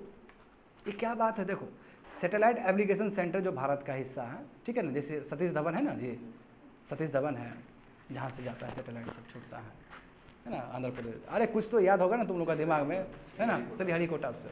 अब यहाँ पे देखो कि ये जो सैटेलाइट एप्लीकेशन सेंटर है, अब इसने क्या किया, इसने डेवलप किया, क्या डेवलप किया है तुम्हारा, कैमरा सब। अब देखो कैमरा के साथ आर्टिफिशियल इंटेलिजेंस मिक्स है, सॉफ्टवेयर मिक्स है, कहने का मतलब। और कैमरा क्या कर रहा है, देख रहा है। और जैसे कैमरा क्रिएटर्स देखा तो सॉफ्टवेयर तुम्हारा क्या है कि बदल रहा है, सॉफ्टवेयर बदल रहा है, चेंज हो रहा है उस हिसाब से। तो कैमरा ले रहा है, तस्वीर ले रहा है, सॉफ्टवेयर बदल रहा है, यानी कि उसको प्रॉपर लोकेशन के लिए, जैसे ही प्रॉपर लोकेशन आएगा सॉफ्टवेयर उस तरह का उसको इंस्ट्रक्शन देगा और जाकर लैंड होगा वहाँ पे। तो मतलब ये मशीन लर्निंग है स्टूडेंट, बात समझे। तो इस तरह का काम हुआ है। अभी तो सेकंड पढ़ाएंगे ना तुम लोग को, सेकंड में बताएंगे, टेक्निकल चीज़ सब बताएंगे, बट ये भी टेक्निकल चीज़ ही है। इसमें क्या हो रहा है तुम्हारा LHDAC, समझे, वो एक्चुअली असिस्ट कर रहा है और उस हिसाब से सॉफ्टवेयर अपना प्रोग्रामिंग बदल रहा है, चेंज कर रहा है, आर्टिफिशियल इंटेलिजेंस चेंज कर रहा है, तब जाकर सॉफ्ट लैंडिंग होता है। देखो क्यों चुने हैं, बता दिए ना स्टूडेंट, 23 अगस्त हमने क्यों चुना है, क्योंकि बिगिनिंग है वो डेट है मून का, तो पीछे बिगिनिंग है, तो हमारा कम से कम है ना 14 दिन तक जीवित रह सके। 1 लूनर डे का वो है ना, 1 लूनर डे मतलब 14 अर्थ डेज को वो कर सके, रोवर और लैंडर इंजॉय कर सके और ज़्यादा सैंपल भेज सके, समझे। मैच्योरिटी पीरियड तक रहेगा तो लंबा बढ़ सकता है ना। देखो वही उसका पीरियड है, वही बोला क्यों चाहिए, क्योंकि सोलर एनर्जी चाहिए होता है उसके सोलर पैनल्स को ऑपरेट करने के लिए, बस वही बताया गया है। देखो आखिर हम क्यों कर रहे हैं, देखो सब चीज़ वही चीज़ है। आखिर क्यों, क्योंकि देखो जो चंद्रयान 1 गया था तो वहाँ पता चला ना कि फ्रोजन वाटर हो सकता है। अब फ्रोजन वाटर क्यों, आखिर जो क्रेटर्स में है स्टूडेंट, वहाँ तो सनलाइट पहुँच ही नहीं रहा है डिचेस में, तो वहाँ पे क्या नहीं हो सकता है, वहाँ पे आपका फ्रोजन वाटर हो सकता है, वहाँ पे दुनिया भर का मिनरल्स हो सकता है, उस चीज़ को एक्सप्लोर करने के लिए, समझे। और यदि हम एक्सप्लोर कर पाए तो आने वाले समय में यहाँ से एक बहुत बड़ा स्पेस एक्सप्लोरेशन हो सकता है। अब तो समझ में आ गया होगा, ख़त्म कर दिए। आगे देखो, हाँ थोड़ा आराम से बता रहे हैं, ठीक है ना, आराम से बताने वाला चीज़ ही है ये। देखो दूसरा देखते हैं, 23 अगस्त को आया था, इसमें टेक्निकल चीज़ पढ़ेंगे हम लोग, देखो पूरा टेक्निकल है। देखो तो challenges in any moon mission, समझ गए, दोनों को अलग अलग करके नहीं पढ़ते हैं, दोनों एक ही है। तो इसमें समझो कि क्या क्या चैलेंजेस था। अब इसमें पूरा टेक्निकल चीज़ आएगा, एक एक चीज़ टेक्निकल चीज़ है जो कि आमतौर पे न्यूज़ सब नहीं बताता है। तो टेक्निकल चीज़ लोगों को नहीं जान, उतना इंटरेस्ट नहीं है लोगों को, बस कर दिया साउथ पोल में खुश। बस कितना डिफ़िकल्टी था, कितना मुश्किल था इस चीज़ को। देखो जैसे जानते हो कि डिस्टेंस जो है अर्थ और सन का जानते हो 3.844 लाख किलोमीटर, बता चुके हैं पहले ही। अब देखो इसको समझना है तो तुमको ये समझना होगा, तुमको एक कल्पना करना होगा। देखो जो ट्राइजेक्ट्री होता है, जानते हो ना कि सैटेलाइट जो छोड़ा जाता है बाबू ट्राइजेक्ट्री में छोड़ा जाता है, एक ट्राइजेक्ट्री दूसरे ट्राइजेक्ट्री पकड़ता है। सैटेलाइट ऐसे नहीं, सैटेलाइट ऐसे नहीं जाता। हाँ, कभी भी मान लो कि जियो सिंक्रोनस ऑर्बिट में आपको छोड़ना है तो पहले आपको ऊपर छोड़ना पड़ता है, फिर ऐसे घूमते घूमते घूमते घूमते घूमते रोटेट करते वो ऊपर आता है। बताए थे ना स्टूडेंट? तो आपको एक प्रॉपर ट्राइजेक्ट्री में छोड़ना है। अब तुम खुद सोचो कि अर्थ रोटेट हो रहा है, मून भी रोटेट हो रहा है, ट्राइजेक्ट्री भी घूम रहा है, तो कितना डिफिकल्ट था वो ट्राइजेक्ट्री में उसको डालना, क्योंकि कंटिन्यूसली मून भी घूम रहा है, कंटिन्यूसली अर्थ भी घूम रहा है, तो ये दोनों का घूमने का तरीका भी तो अलग है। उस समय आपको ट्राइजेक्ट्री फॉलो करके उस ट्राइजेक्ट्री में डालें, कितना कैलकुलेशन होगा इसका, समझ पा रहे हो? क्योंकि पोजीशन हर समय बदल रहा है उसका, और उस हिसाब से ट्राइजेक्ट्री में डालना ताकि घूमते घूमते घूमते घूमते वहाँ तक पहुँच सके। और थोड़ा सा मिस कैलकुलेशन मतलब नहीं, फिर ट्राइजेक्ट्री में पकड़ेगा, फिर आपका स्पेस डेब्रिस बन जाएगा वो। बात समझे? तो वही चीज़ बताया गया है, trajectory accuracy while navigating such a large distance. इतना बड़ा डिस्टेंस है तो ट्राइजेक्ट्री कैसा होना चाहिए, सबसे बड़ा चैलेंज होगा कि नहीं होगा? बताओ डिस्टेंस कितना बड़ा है, और 3.844 लाख किलोमीटर का डिस्टेंस है, तो उसका ट्रेजेक्ट्री बनाना, और अर्थ भी घूम रहा है, मून भी घूम रहा है, समझ गए ना? अब देखो जब घूम रहा है तो बच्चे लोग जब घूमेगा तो ग्रेविटी है, अर्थ का भी अपना ग्रेविटी है, मून का भी अपना ग्रेविटी है, और भी सेलेसियस बॉडी होंगे, वो सब ग्रेविटी तुम्हारा सैटेलाइट पे भी इंटरेक्ट करेगा। आप देखो समझो बात, एक तो ऑब्जेक्ट मूविंग है, बात समझ रहे हो, और ग्रेविटी भी सबका है। जैसे ग्रेविटी की वजह से जानते हो ना कि ऐसे गिराओगे तो वो ऐसे जाएगा, बिकॉज ऑफ ग्रेविटी। अब ऐसे गिराओगे तो ऐसे जाएगा, तो तुमको कितना एक्यूरेट होना होगा कि कितना ग्रेविटी उस पर लगेगा, सैटेलाइट पे लगेगा, समझ गए? तो वही बात कहा गया कि ग्रेविटेशनल पुल होगा, और भी एस्ट्रोनॉमिकल बॉडीज का, अर्थ का, मून का अपना ही ग्रेविटी रहेगा वहाँ पे, है ना? अब इतना लार्ज डिस्टेंस है, मून से लार्ज डिस्टेंस है, और बड़ी बात है देखो कि जो ऑनबोर्ड पावर, एक तो आप जितना ही पावर ले गए वहाँ पे ऊपर तक तो वो तो लिमिटेड ही है, क्योंकि आपको डिस्टेंस इतना दूर तय करना है, बात समझे? इसलिए सिग्नल वीक होने का बहुत चांस होता है। तो इसलिए नीचे जो ग्राउंड स्टेशन में जो एंटीना, बहुत बड़ा एंटीना लगाया जाता है कि इतना बड़ा एंटीना कि किस तरह सिग्नल कैच हो सके, क्योंकि जितना ऊपर जाओगे उतना ही आपका नॉइज़ भी प्रोड्यूस होगा। जैसे एफएम में सुनते हो ना तो नॉइज़ बहुत आता है ना, क्योंकि जितना ऊपर ज़्यादा जाओगे उतना नॉइज़ भी आने का संभावना है। तो कहने का मतलब क्या हुआ स्टूडेंट कि रेडियो सिग्नल आपका वीक हो जाएगा, अब बैकग्राउंड में नॉइज़ रहेगा। अब इसको ठीक से एक्यूरेट पिकअप करने के लिए आपको जो ग्राउंड स्टेशन में जो एंटीना लगा होगा वो बहुत बड़ा एंटीना चाहिए, बात समझे? छोटा एंटीना तो नहीं होगा सिग्नल को डिटेक्ट करने के लिए। तो ये भी कॉम्प्लेक्सिटी है कि नहीं, बताओ जरा हमको, कॉम्प्लेक्सिटी है ना? बिल्कुल। अब देखो आगे देखो, एज द मून लोकेशन, देखो वही तो बोला कि मून लोकेशन हर समय ही चेंज हो रहा है अपने ऑर्बिटल मोशंस के वजह से। एक तो वो खुद अपना चक्कर लगा रहा है, एक फिर पृथ्वी का चक्कर लगा रहा है, तो कितना चेंज हो रहा है। इसलिए translunar injection has its own complexity. अब मून का तुमको वही TLI का मतलब कि मून का जो ऑर्बिट में तुमको डालना है, वो ट्रैजेक्टरी में तुमको डालना है, तो उसका अपना ही कॉम्प्लेक्सिटी है, उसमें अपना ही मैथमेटिकल कैलकुलेशन होगा उसका फिर। तो लूनर आप देखो, दूसरा देखो, चलो ठीक है ये तो तुम कर लिया। और दूसरा ये है कि तुम जानते हो कि लूनर ग्रेविटी वो भी लंपी है, लंपी मतलब अनइवन है, मतलब फिक्स नहीं है। अब तुम देखो साउथ पोल में जाओगे देखने के लिए ना, तो कहीं पे क्रेटर्स है, मतलब बड़ा बड़ा गड्ढा है, और कहीं पे सनलाइट पहुंच रहा है, तो वहाँ पे भी ऐसे हम लोग नाम के नहीं बोल रहे हैं कि 1/6 ग्रेविटी है, तो वहाँ पे भी वेरिएशन, हर जगह 1/6 नहीं है स्टूडेंट, बात समझ रहे हो? तो वहाँ पे भी कैलकुलेट करना है आपको। तो वही बोला जा रहा है कि चूंकि लूनर ग्रेविटी क्या लंपी है, क्योंकि मास डिस्ट्रीब्यूशन बराबर नहीं है। कैसे मास डिस्ट्रीब्यूशन बराबर, गड्ढा है तो कैसे मास डिस्ट्रीब्यूशन बराबर होगा? कहीं में बहुत ज़्यादा मास है तो कहीं में बहुत कम है। और देखो टेम्परेचर वेरिएशन, जैसे रात होगा तो माइनस में चला जाएगा, दिन होगा तो फिर ठीक हो जाएगा। तो एक तो टेम्परेचर वेरिएशन को भी सहना, बात समझे? और एक मास डिस्ट्रीब्यूशन अनइवन है तो ग्रेविटी अनइवन होगा। तो इसका देखो, अब इसका असर ऑर्बिटर पर पड़ेगा कि नहीं पड़ेगा, बात समझे? जो ऑर्बिट होगा स्पेस क्राफ्ट का, वही ऑर्बिटर होगा, उस पर असर पड़ेगा उसका। हाँ, तो इसलिए स्टूडेंट एक तो थर्मल इन्वायरमेंट का भी आपको ठीक से नॉलेज होना चाहिए कि आखिर जहाँ पे हम लैंड करने वाले हैं वहाँ का टेम्परेचर क्या है। यदि वो गलत जगह पे टेम्परेचर में तुम कर दिए तो हो गया, तुम्हारा सत्यानाश हो जाएगा। तो है कॉम्प्लेक्सिटी है। तो प्रिसाइज नॉलेज चाहिए आपको थर्मल इन्वायरमेंट का, टेम्परेचर क्या है ना, टेम्परेचर क्या वो बहुत ज़रूरी है। तभी ना आप जो भी आप इलेक्ट्रिक मॉड्यूल्स ले गए हो तो मॉड्यूल्स काम कर सके ठीक से, क्योंकि अभी भी मॉड्यूल सब ले गए हो, लैंडर रोवर ले गए हो या बहुत सारा मॉड्यूल से आपको सनलाइट के हिसाब से काम कर रहा है।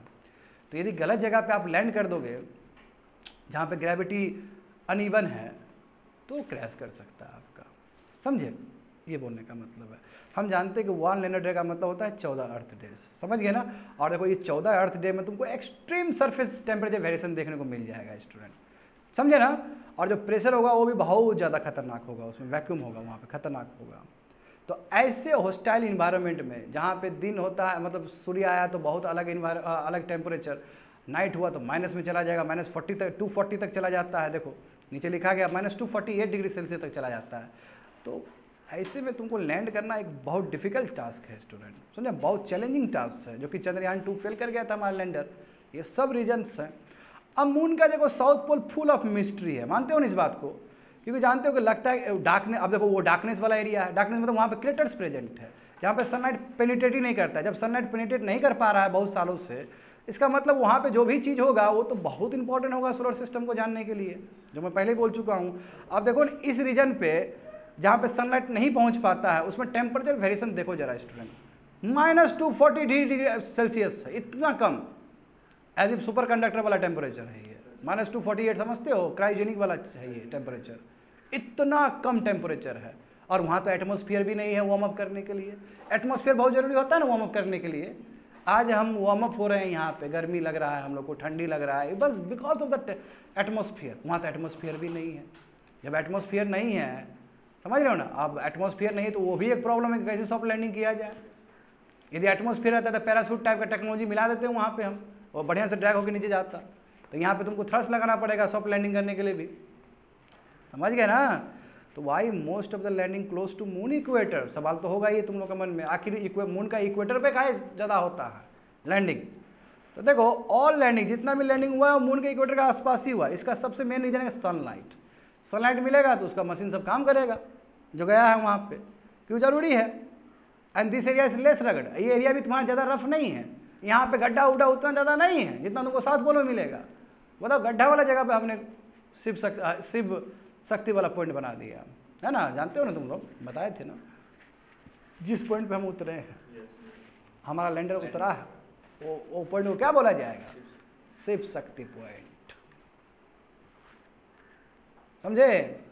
खुश रहो जान के। देखो अरे प्राउड फील होना चाहिए। देखो यहाँ पे अभी देखो जो भी बच्चे लोग पढ़ाएं वही सब चीज़ है। ये देखो एक बहुत अच्छा फिगर दिया गया है। इसका जो रेगोलिथिक है, रेगोलिथ मतलब होता है तुम्हारा इसका जो सरफेस है, समझे, मून का जो सरफेस है इसमें बहुत कुछ प्रेजेंट हो सकता है, hydrogen, ammonium, methane, sodium, Mercury, silver. अब बताओ ये सब अनटैप्ड सोर्स है, यदि यहाँ से हमें मिल जाए तो कितना फ़ायदा होगा। बात समझ रहे हो? नंबर 1 चाइना तो इसी लोभ से न गया था, चांगिंग वाला जो मिशन हुआ था 5 वाला, तो इसी लोभ से तो गया था कि मिनरल लेंगे वहाँ से भी हम, ठीक है। तो देखो पूरा सोर्स है। दूसरी बात ये है कि इसका फ़ायदा होगा pit stop for future exploration. देखो आने वाले समय में फ्यूचर एक्सप्लोरेशन हो सकता है ना स्टूडेंट, हाँ फ्यूचर एक्सप्लोरेशन, क्योंकि यदि तुमको मिल गया वहाँ पे फ्रोजन आइस कन्वर्ट हो गया तुम्हारा उसमें H2O में, तो H को अलग करो, O को अलग करो, H तुम्हारा फ्यूल की तरह काम करेगा, O तुम्हारा ऑक्सीडाइजर के रूप में काम करेगा। देखो यहाँ पे क्या बताया गया, देखो अब ये जो क्रेटर्स है बच्चे लोग, जो गड्ढा है, ठीक है, जो स्टिच है, टिच है, समझे ना, जो गड्ढा है, सॉरी डिच बोलते हैं गड्ढा को, DITH, जो डिच है और जो क्रेटर्स है, ठीक है। अब देखो बहुत पुराना 100 मिलियन, देखो इतना ज़्यादा है कि इसमें ना संभावना है कि 100 मिलियन टन ऑफ वाटर होने का चांस है उसमें। बताओ कितना फ़ायदा, इतना ज़्यादा वाटर है, तो हो सकता है आने वाले समय में आदमी लोग रहना शुरू कर दे वहाँ पे। बात समझे? क्योंकि जहाँ वाटर है वहाँ जीवन है, सिंपल हिसाब किताब है। इसीलिए तो आदमी इतना पागल होकर मून की तरफ जा रहा है। मार्स मिशन क्यों किए थे? यही देखने के लिए हैबिटेबल है कि नहीं है। अब देखो क्रेटर, अब देखो इस क्रेटर को सनलाइट ने बिलियन ऑफ ईयर से टच नहीं किया, तो कितना फ़ायदा हुआ है। इसका फ़ायदा ये है कि जो भी मिल्की वे के टाइम में, सोलर सिस्टम के टाइम में जो भी स्टार्ट हुआ होगा वो सब फीचर वहाँ प्रेजेंट होगा गड्ढा के अंदर। और वहाँ से यदि हम कोई भी चीज़ लेके आते हैं अर्थ पे, एक्सपेरिमेंट करते हैं, सैंपल टेस्ट करते हैं, तो हमको पता चल जाए कि आखिर शुरू में क्या हुआ होगा, गैलेक्सी बनते वक्त, सोलर सिस्टम बनते वक्त क्या हुआ होगा। तो साइंस जगत को कितना फ़ायदा होगा, इसे ज़रा बताना हमको। फ़ायदा होगा ना? आगे देखो तो इंडिया ने क्यों चुना, देखो सेम चीज़ सब रिपीट होगा, ठीक है ना। देखो इंडिया ने क्यों चुना साउथ पोल को, तो जानते हो ये अनएक्सप्लोर्ड टेरिटोरी, अभी तक कोई गया नहीं था यहाँ पे, ये समथिंग न्यू करके दिखाया हमने। और यहाँ पे प्रॉमिस भी है, चंद्रयान ने बताया था कि यहाँ पे हो सकता है कि आइस वाला वाटर मिल सकता है, तो प्रेजेंस ऑफ वाटर का चांस था, इसलिए हम गए वहाँ पे, सिंपल बात है, समझे। और वही बोला कि the area is suppose to have ancient rock, यहाँ पे रॉक होने का चांस है, तो मिनरोलॉजी होने का चांस है, यहाँ पे मिनरल्स होने का चांस है, मुझे पता है। क्रेटर्स होगा तो जानते हो पूरा तुम मून का हिस्ट्री जान लोगे, तुम पूरा सोलर सिस्टम का हिस्ट्री जान लोगे। और एट द सेम टाइम हो सकता है अर्ली सोलर सिस्टम का जितने भी फॉसिल रिकॉर्ड है, जो पुराने चीज़ सब तुमको क्रेटर्स में मिल जाएगा, वहाँ पे फ़ायदा ही फ़ायदा है।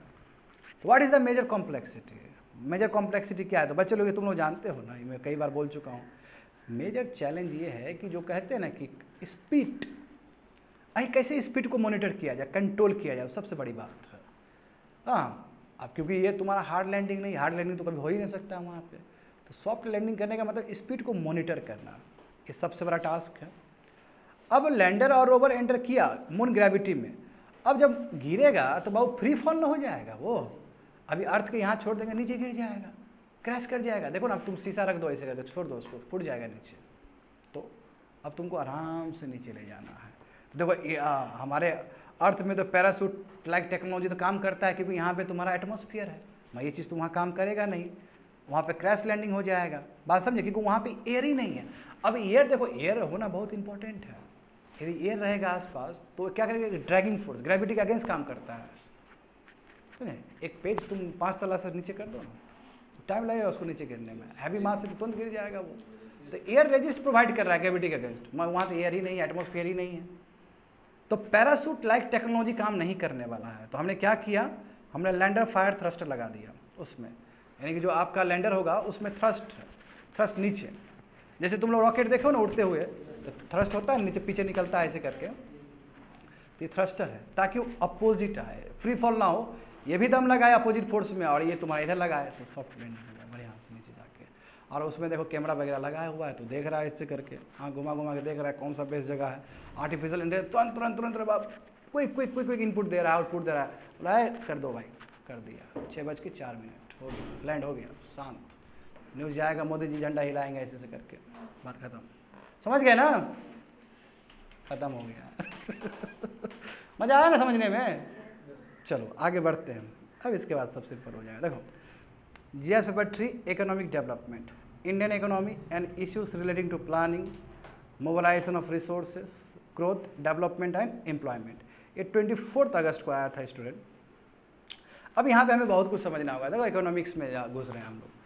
अब जानते हो कि प्रयास तो हमेशा यही रहता है कैसे लोग को फाइनेंशियल इंक्लूजन की तरफ मूव करवाएं, है ना। प्रधानमंत्री जनधन योजना क्या था, लोगों को फाइनेंशियल इंक्लूजन करवाना है। फाइनेंशियल इंक्लूजन का मतलब क्या है, ताकि लोग बैंक से जुड़े, बैंक से जुड़ना जरूरी है कि नहीं है, हाँ, बैंक से जुड़ेगा कितना फायदा होगा लोग को, जो मनी लेंडर से लेता है वो बैंक से लेगा तो कम इंटरेस्ट ब्याज में मिलेगा उसको, मनी लेंडर जानता है चक्रवृद्धि ब्याज चला देता है, कंपाउंड इंटरेस्ट, मर जाएगा वो, पॉवर्टी ट्रैप में घुस जाएगा वो, बात समझे। अब जब आरबीआई एमएसएमई के लिए लेके आ सकती है, ट्रेड्स प्लेटफॉर्म लेके आ सकती है, ट्रेड्स प्लेटफॉर्म था ना जहाँ एमएसएमई इनवॉइसिंग इशू करके अपना चला रहा था, मैं बताऊंगा थोड़ी देर में और भी। तो जरूरी है कि जो स्मॉल और marginal farmers, small and marginal farmers के लिए तो काम करना पड़ेगा ना स्टूडेंट। जानते हो कि भारत में 86% तो स्मॉल और मार्जिनल फार्मर्स ही हैं। अब स्मॉल और मार्जिनल फार्मर्स का मतलब क्या हो, जिसका 5 एकड़ से कम जमीन हो, बात समझे, ऐसा ही कुछ है। और ऐसा तुम्हारा 86% है, बताओ 86% जो फार्मर्स है उसका 5 एकड़ से कम जमीन है, बात समझ रहे हो ना। और इसमें से बच्चे लोग, इसमें से मैं बता रहा हूँ, इसमें से केवल तुम्हारा 20% ही, 1/5 20% ही मार्जिनल फार्मर्स को क्रेडिट मिल पाता है। व्हाट अबाउट द रेस्ट को तो क्रेडिट ही नहीं मिलता, वो लोग जाएगा फिर इनफॉर्मल सेक्टर में, मनी लेंडर के पास जाएगा, और वहाँ पे जानते हो क्या शोषण होगा उन लोग का। तो ये सब चीज़ को समझा गया। देखो यहाँ पे तो आरबीआई ने अनाउंस किया एक पायलट प्रोग्राम, हाँ, इस प्रोग्राम का नाम वही public take platform for frictionless credit, यानी कोई क्रेडिट देने में कोई फ्रिक्शन नहीं आए, कोई रेजिस्टेंस नहीं आए। कहने का मतलब ये है, कैसे रेजिस्टेंस नहीं आएगा, ये ओपन आर्किटेक्चर है student, it's called open architecture. कोई भी संस्था जुड़ सकता है, कोई भी संस्था का मतलब क्या है, यहाँ पे ध्यान दो, बैंक जुड़ सकता है, कंपनी जुड़ सकता है, कोई भी संस्था यहाँ पे ऑन बोर्ड कर सकता है, आगे कर सकता है। इसलिए स्टूडेंट इसको हम प्लग एंड प्ले मॉडल भी कहते हैं, कोई भी आगे जुड़ सकता है, या ओपन आर्किटेक्चर है। अब क्या हो क्या रहा है इसमें, अभी देखो एनपीए सबसे बड़ा समस्या है कि नहीं है, कि जो पैसा लेता है कंपनी या आदमी तो पैसा टाइम पे लौटा नहीं पाता है। जब टाइम पे नहीं लौटा पाएगा तो बैंक फेल कर जाएगा, बैंक कैसे ऑपरेट करेगा आगे। तो कम से कम आप क्रेडिट हिस्ट्री देख लो ना, कितना ट्रांजेक्शन हो रहा है उसका। कोई भी इस प्लेटफॉर्म में कोई भी जा सकता है, हम भी जा सकते हैं, कंपनी भी जा सकता है, कोई भी संस्था जा सकता है। तो जब मान लो कि एसबीआई बैंक को लोन देना होगा तो एसबीआई बैंक लोन देख सकती है, और ये तुम्हारा वैल्यू एडिशन प्रत्येक दिन बढ़ते जाएगा, जुड़ते जाएगा, और डेटा बेटर होते चला जाएगा। ये चैट जीपीटी देखते हो ना, प्रत्येक दिन बेटर हो रहा है ना, तो ये ओपन आर्किटेक्चर है और बेटर होते चला जाएगा। क्योंकि जितना ऑनबोर्डिंग होगा, जितना ही कंपनी से जुड़ेंगे, जितना ही संस्था जुड़ेगा, जितना ही फाइनेंशियल रेगुलेटर जुड़ेगा, सेबी जुड़ेगा, ये जुड़ेगा, वो जुड़ेगा, क्या होगा, और बड़ा हो जाएगा ये, और बड़ा हो जाएगा तो डेटा आपके पास बहुत ज़्यादा है। आराम से एसबीआई देख सकता है कि फलना फलना आदमी को हमको देना है, क्रेडिट हिस्ट्री क्या है, कितना कमाता है महीना का, क्या है, नो योर कस्टमर आईडी क्या है इसका, आधार कार्ड क्या है इसका। जब पता चल जाए कि ये जेन्यून आदमी है, इसने पहले भी जो लोन लिया था सही दिया था, दे दो भाई इसको, क्या इसको दौड़ाना, जब लो लो लो निकलो जाओ काम करो, आसान हो जाएगा ना, फ्रिक्शनलेस हो जाएगा नहीं है।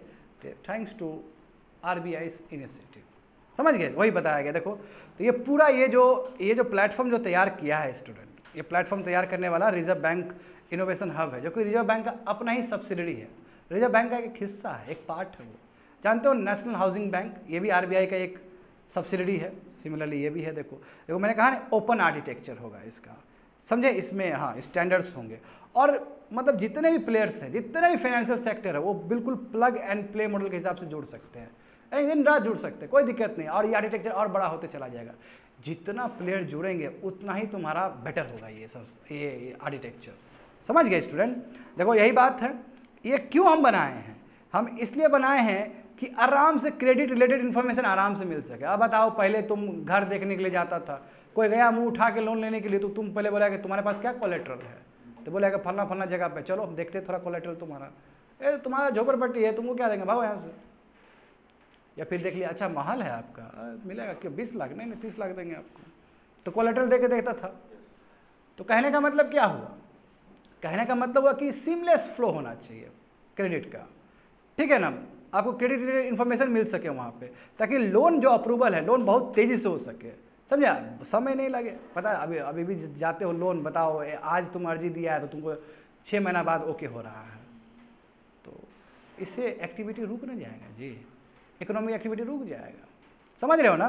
हाँ, ये प्लेटफॉर्म खुद तुम्हारा क्रेडिट इशूइंग फैसिलिटी वाला नहीं, कि ये खुद पैसा देने वाला नहीं है, ये पैसा थोड़ी देगा, ये प्लेटफॉर्म तुम्हारा डेटा रहेगा, बैंक का डेटा रहेगा, आदमी का डेटा रहेगा, कंपनी का डेटा रहेगा, और बैंक जब पैसा देगी तो इस ओपन आर्किटेक्चर को एक्सप्लोर करेगी और उस हिसाब से करेगी अपना डेटा। वहाँ पे देखो बहुत डेटा वहाँ पे कंपाइल रहेगा, और उस हिसाब से बैंक बेटर डिसीजन ले पाएगा कि फलना फलना कंपनी को, फलना फलना आदमी को हम दें या नहीं दें, समझ गए ना।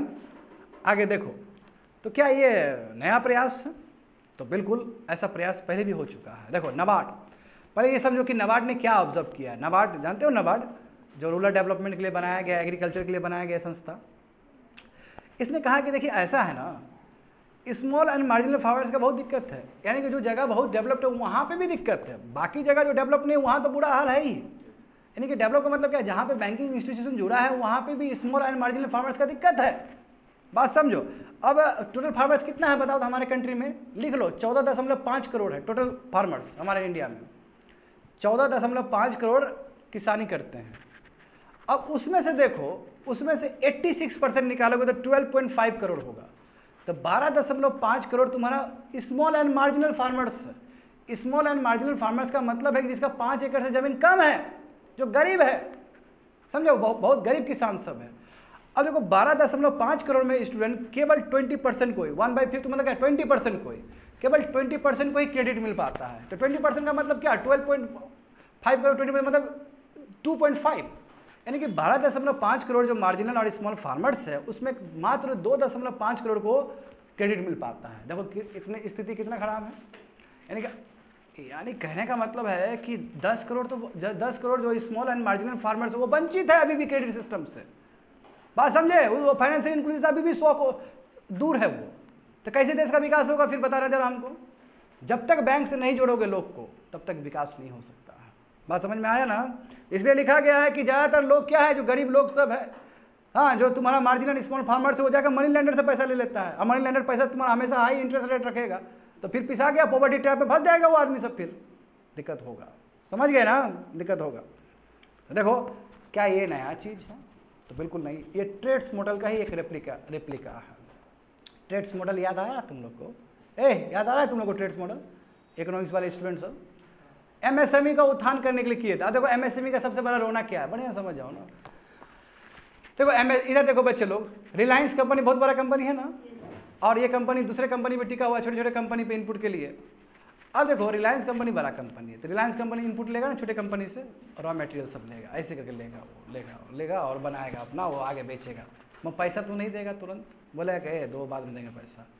मैं वो बेचारा जो एमएसएमई है ना, स्मॉल माइक्रो इंटरप्राइजेस जो है तुम्हारा, मीडियम स्मॉल इंटरप्राइजेस सब, उसको कैश चाहिए। हाँ जानते हो ना, जीएसटी हो चाहे नोटबंदी हो, सब जरा असर उसी को पड़ा है। उसको हर समय कैश चाहिए होता है, लेबर को पैसा देने के लिए कि जाओ तो दिहाड़ी हुआ लो जाओ, ये इनपुट लाना ही हो, तो उसको तो हर समय पैसा चाहिए। अब रिलायंस कंपनी क्या कर रहा है कि उसका इनपुट ले रहा है और उसको पैसा ही नहीं दे रहा है। तो ये बैंक को पता चला आरबीआई को, तो आरबीआई ने कहा कुछ तो करना पड़ेगा। तो आरबीआई ने क्या किया, देख सकते 2014 में ही इनिशिएटिव लिया गया था, ट्रेड्स मॉडल तैयार किया। ट्रेड्स मॉडल के हिसाब से समझो, बात बढ़िया समझना होगा तुम लोग को। ट्रेड्स इनवॉइसिंग जारी किया। इनवॉइसिंग का मतलब होता है आखिर इसने सामान दिया है ना, एक्स कंपनी ने रिलायंस को दिया है ना, तो इसका संपत्ति है ना, वो पैसा बाद में आएगा ना। तो एक तुम्हारा बनेगा, एक पर्ची टाइप का बनेगा, पर्ची। तो ये पर्ची में लिखा रहेगा कि देखो हमने रिलायंस को इतना इतना पैसा दिया, तो वो एक तरह से एसेट हो गया उसका, क्योंकि बाद में पैसा मिलेगा और वो बैंक को दिखाएगा, देखो हमने इतना इतना रिलायंस को दिया है। बोला ठीक है दो पैसा, जाओ ऐच करो। अब बाद में रिलायंस का पैसा आएगा, रिलायंस देगा, तो उसके बाद फिर मेकअप हो जाएगा उधर। That's called trades platform. तो ये मॉडल पहले चल रहा था, इसी मॉडल से इनोवेट करके ये मॉडल आएगा, समझे, ये रेप्लिकेट किया गया है, वही चीज़ बताया गया स्टूडेंट, और कुछ नहीं। देखो तो what is expected from this, क्या हम एक्सपेक्ट करते हैं इस चीज़ से? बहुत हम एक्सपेक्ट करते हैं कि जो चैलेंज है फॉर्मल क्रेडिट जो पेनिट्रेट नहीं हो पाया है ना, लगभग 10 करोड़ अभी भी स्मॉल और मार्जिनल फार्मर्स, मैं फार्मर्स का बात कर रहा हूँ, और भी बहुत सारे लोग हैं भारत में जो बेचारा नहीं है। बताओ कई लोग तो ऐसे भी होंगे कि जो बैंक ही कभी देखा नहीं होगा, है ना, ऐसे भी बहुत सारे लोग बैंक ही नहीं देखा है कभी। तो ऐसे लोग फिर कैसे आगे बढ़ेंगे फिर? तो किसी तरह फॉर्मल क्रेडिट सिस्टम बढ़ाना, क्योंकि फॉर्मल क्रेडिट सिस्टम नहीं बढ़ाओगे तो फाइनेंशियल इंक्लूजन नहीं हो पाएगा, लोग जुड़ नहीं पाएगा। अरे जुड़ नहीं पाएगा तो फिर मनी लेंडर का वो क्लचेस में हमेशा रहेगा, वो प्रॉब्लम ये है स्टूडेंट। तो इसलिए स्मॉल टिकट लोन्स जरूरी है, यानी कम 1 लाख 2 लाख 3 लाख, है ना। देखते हो ना अभी ठेला वाला भी लोन ले सकता है एमएसएमई के रूप में, है ना, हाँ ले सकता है, वो लेके अपना बिजनेस तैयारी कर सकता है। हाँ ये प्रेजेंट गवर्नमेंट मोदी जी ने तो बहुत काम किया है ताकि हर तबके तक पैसा पहुँचे, तो ये ज़रूरी है।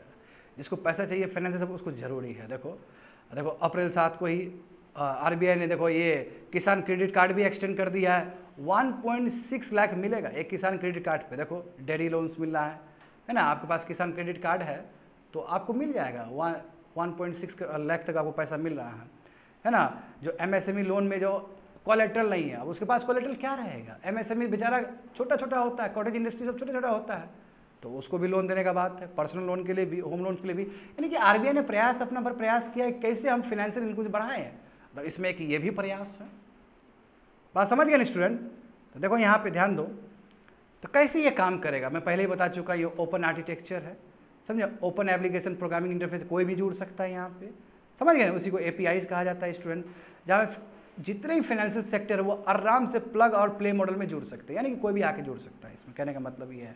हाँ देखो ये ऐसा होगा कि बैंक के लिए ना गूगल सर्च बटन होगा एक तरह से, जैसे हम गूगल में ढूंढते हैं ना फला गाना भरतनाट्यम देखें तो तुरंत आएगा ना भरतनाट्यम, तो एक तरह से गूगल सर्च है बैंक सब के लिए, जिसको लोन देना है तुरंत करेगा ये फला आदमी ठीक है दे दो पैसा इसका, क्योंकि उससे रिलेटेड हर एक चीज़ मिलेगा आपको वहाँ पे आपका Aadhaar card, know your customer ID रहेगा, ई साइनिंग रहेगा वहाँ पे, हाँ कितना पैसा निकाला, कितना दे रहा है, कितना मंथ में कमा रहा है, सब आता है ना। पान कार्ड होता है कि नहीं होता है? पैन कार्ड हो गया, मैच हो जाएगा सब चीज़।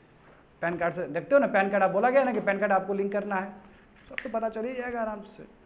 तो देखो इससे क्या होगा कि आने वाले समय में और नए प्रोडक्ट्स जुड़ेंगे और इन्फॉर्मेशन प्रोवाइडर जुड़ेंगे, तो ये ओपन आर्किटेक्चर और बड़ा होते चला है। क्योंकि सबसे बड़ी बात है ये क्या है student, plug and play model है। कैसे देखो कितना बचत होगा। अब पहले बैंक घर घर जाता था चेक करने के लिए इसके पास कोलेट्रल है कि नहीं, आदमी दे सकता है कि नहीं दे सकता। अब बताओ ना, बैंक को जाने की जरूरत ही नहीं, एक बटन टिपा वो है आराम से कंप्यूटर में बैठ के, दे दो यार, दे दो इसको, मत देना गलती से भी इसको।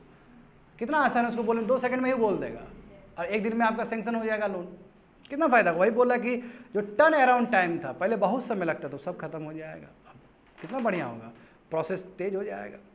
मत चैलेंजेस है, इतना सरल भी नहीं है। चैलेंजेस क्या होगा? अच्छा ये बताओ कितना आदमी के पास आधार कार्ड है? मतलब भारत का बात कर रहा हूँ मैं। अरे तुम लोग को तमिलनाडु वाला बताया गया था ना स्टूडेंट, तमिलनाडु में क्या हुआ था आयुष्मान भारत का, कितना बोगस था? 7 आदमी का 4000 आधार कार्ड मिला। 7 नंबर वाला, हाँ हाँ ऐसा कुछ। तो बोगस आधार कार्ड का भी कमी नहीं है, तुम लोग का भी अपना अपना आधार कार्ड एक है कि दो है तुम लोग का? एक आधार कार्ड एक पैन कार्ड। तब ठीक है। और वही प्रॉब्लम है कि देखो सबके पास आधार कार्ड नहीं है, सबके पास पैन कार्ड नहीं है ना, तो हो सकता है कि हाँ दिक्कत हो जाए यहाँ पे। और टायर 3 सिटी है, जैसे हमारा बेगूसराय हो गया, अभी बस इमर्जिंग सिटी है, तो यहाँ तो बाबू ये सब थोड़ा सा डेटा वोटा को लेकर तक होगा हमेशा, और धांधलीबाजी भी दुनिया भर का चीज़ होता है। अब तुम्हारा सब आदमी का बर्थ सर्टिफिकेट कम 2 होगा रखे होंगे, तो फिर समझ गए ना। हाँ तो कहने का मतलब जितना सिटी छोटा है जो इमर्जिंग है वहाँ पे धांधलीबाजी है, किसी के पास आधार कार्ड नहीं है, तो सबसे बड़ा जो टास्क रहेगा कैसे रिलेवेंट डेटा को कलेक्ट करें और फिर क्रॉस चेक करना कितना मुश्किल है स्टूडेंट। हाँ मगर सक्सेस इसी चीज़ में लाइक करेगा यदि आरबीआई बिना स्टैंडर्ड को गिराए हुए काम करे। अब इसमें स्टैंडर्ड गिरा दे, यानी कहने का मतलब आपको चेक करना होगा पैन कार्ड सही है कि नहीं है, धांधलीबाजी तो नहीं है। एट द सेम टाइम जो आपका प्लग एंड प्ले मॉडल है उसका स्टैंडर्ड भी मेंटेन नहीं तो बाद में धांधलीबाजी हो जाएगा, पता चला कि वो आदमी को लोन मिल गया जो पहले से 3-4 NPS लेकर बैठा हुआ है, तो दिक्कत हो सकता है।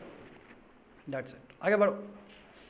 देखो सेम है, देखो GS paper 3 science and technology बताया नहीं है, सेम है। हिंदू पेपर में आया था 29 जुलाई को। 29 जुलाई मतलब बहुत पुराना है बट इंपॉर्टेंट है आपके लिए, क्योंकि साइंस एंड टेक्नोलॉजी से रिलेटेड है, वो आ सकता है, 1 महीना पहले भी आ सकता है यदि इंपॉर्टेंट है तो। अब डेंगू केस देखो ना, डेंगू केस कितना बढ़ रहा है। देखो केवल दिल्ली में नहीं, केवल भारत में नहीं, डेंगू केस पूरा दुनिया में बढ़ रहा है। इसका रीज़न समझो यहाँ पे, अब तुम लोगों को बहुत कुछ पता चलेगा डेंगू के बारे में। तो यहाँ पे समझो बहुत तेज़ी से बढ़ा है डेंगू केस ग्लोबली, समझे, नए नए रीजन में भी बढ़े हैं जहाँ पे हम कल्पना भी नहीं कर सकते हैं। देखो अमेरिका वाला रीजन में है, हाँ ब्राज़ील में, पेरू में, बोल्विया में, यहाँ पे भी केसेस बढ़ने लगा, क्योंकि जानते हो कि वही बात है क्लाइमेट चेंज, समझ गए ना। अभी देखो Argentina, Brazil, Chile, Uruguay, Paraguay सब में है। अब जानते हो ना तुम लोग कि जो डेंगू का ना 4 वेरिएंट्स होता है, इसका भी अलग अलग वेरिएंट्स होता है, समझे, डेंवी सेरोटाइप्स इसको बोलते हैं वेरिएंट्स।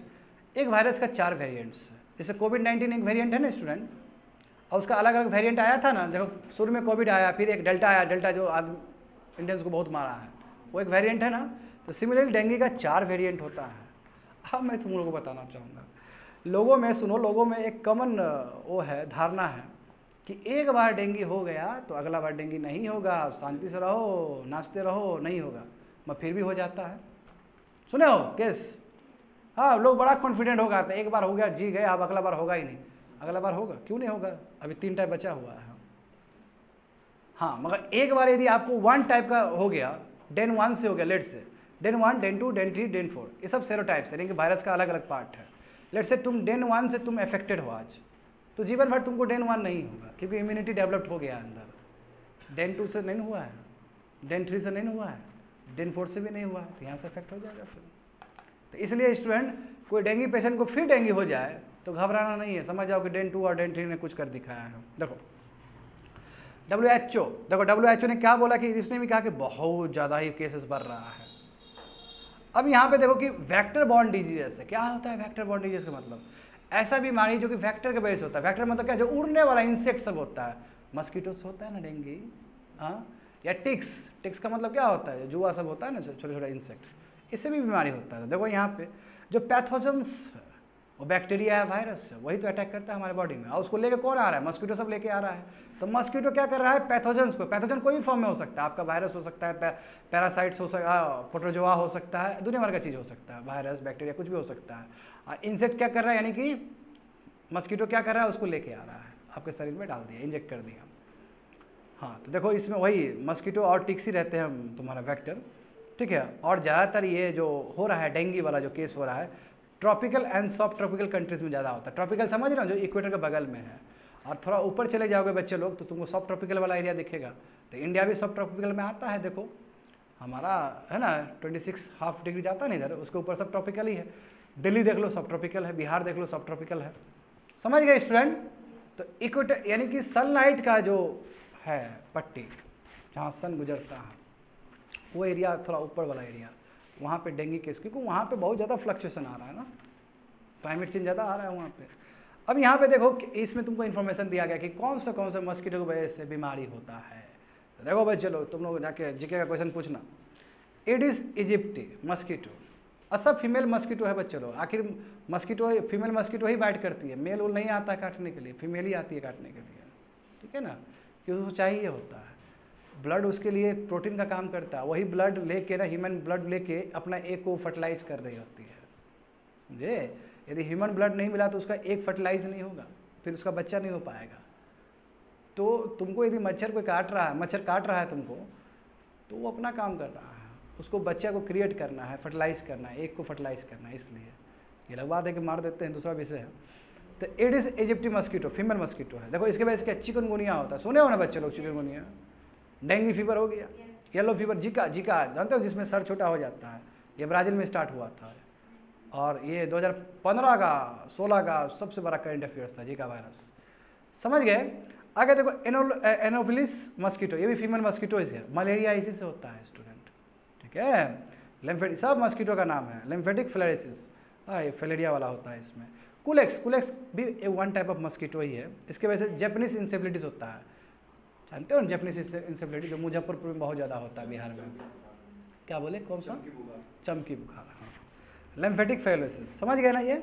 आगे देखो, अब थोड़ा डेंगू देखो बाबू, डेंगू होगा तो क्या क्या सिम्टम्स होगा, देखो फीवर होगा, सीवियर हेडेक होगा, सर दर्द करेगा, पेन बिहाइंड आइज, आँख दर्द करेगा तुम्हारा, मसल और जॉइंट पेन होगा, समझे, नौसिया होगा, थके रहोगे, वॉमिटिंग होगा, समझे, गला वाला सूख जाएगा, बहुत कमज़ोर हो जाओगे, रैश आ जाएगा, समझे, पेट दर्द करेगा, कफ होगा, लूज मोशन होगा, समझ गए, ये सब तुम्हारे सिम्टम्स देख रहे हो ना, डॉक्टर बन गए ना तो सिविल सर्विस तो कुछ भी बना देगा किसी को भी। देखो अब क्या करना चाहिए, तुरंत जाकर ब्लड टेस्ट करना चाहिए बच्चों लोग, समझे, फ्लूइड चेक करना चाहिए अपना। पैरासीटामोल ले सकते हो तुम, वही जेनरिक मेडिसिन ले सकते हो जॉइंट पेन्स के लिए, हाँ, मगर एस्पिरिन सब बिना पूछे हुए नहीं लेना है डॉक्टर से। ये नहीं कि खुद ही डॉक्टर बन गए, ऐसा नहीं। कई बार तो खुद ही डॉक्टर बन जाओगे तो नेगेटिव इफेक्ट हो जाएगा। तो डेंगू के बारे में देखो, डेंगू कौन कैसे होता है, एडिस इजिप्टी फीमेल मस्कीटो से बता चुके हैं ना स्टूडेंट। अब देखो जब मस्कीटो काटता है तो बाबू काट ही नहीं रहा है तुम्हारा, जब तुम्हारा ब्लड निकालता है ना, वो जब ब्लड निकालता है तो एट द सेम टाइम वो अपना सलाइवा भी, सलाइवा मतलब समझ रहे हो, ये हाँ लार, वो भी तुम्हारे बॉडी में इंजेक्ट करता है। यदि मान लो कि वो पैथोजन को कैरी करके आ रहा है, वायरस को कैरी करके आ रहा है, तो गया तुम काम से, समझे ना, हो जाएगा, बॉडी में चला गया, फिर मज़े में रहो आईसीयू में। जैसे हाउ एंड इसी तरह तुम्हारा इन्फेक्टेड मस्कीटो तुम्हारा पास करता है। नॉर्मली डेंगू केसेस देखो, a severe flu like illness that, हाँ 1 वीक तक तुम्हारा रहेगा उसका वो सिम्टम्स देखने में लगता है, समझे। देखो लाइफ थ्रेटनिंग तक भी हो सकता है, कई बार तो बाबू माथा का वो ब्रेन से रिलेटेड प्रॉब्लम हो जाता है, इसमें लाइफ थ्रेटनिंग, आदमी मर भी सकता है, ब्लीडिंग हो रहा है, प्लेटलेट्स कितना घट जाता है, बकरी का दूध याद आता है ना इस समय स्टूडेंट, है ना, और प्लस तुम्हारा वो जो पत्ता है पपीता है, देखो हम भी स्टूडेंट से मंगवाए हैं क्लास में, बेचारा वो अभी याद आ रहा है, अभी तुम याद आ रहा है हमको, देखो सुनो आलोक बेचारा कितना मेहनत किया है, कितना बार ये पत्ता तोड़ के लाया है यहाँ से, हाँ सुमन बेचारा वहाँ से मटियानी से लाया था। और ऐसा नहीं कि पत्ता हम घर के लिए ही यूज़ किए थे, बहुत सारा दूर का भी आदमी, क्योंकि सबको पता है कि हमारा विद्यार्थी है, अब विद्यार्थी का नेटवर्क बड़ा है, विद्यार्थी लोग तो जंगल से भी ढूंढ के लाया आएगा।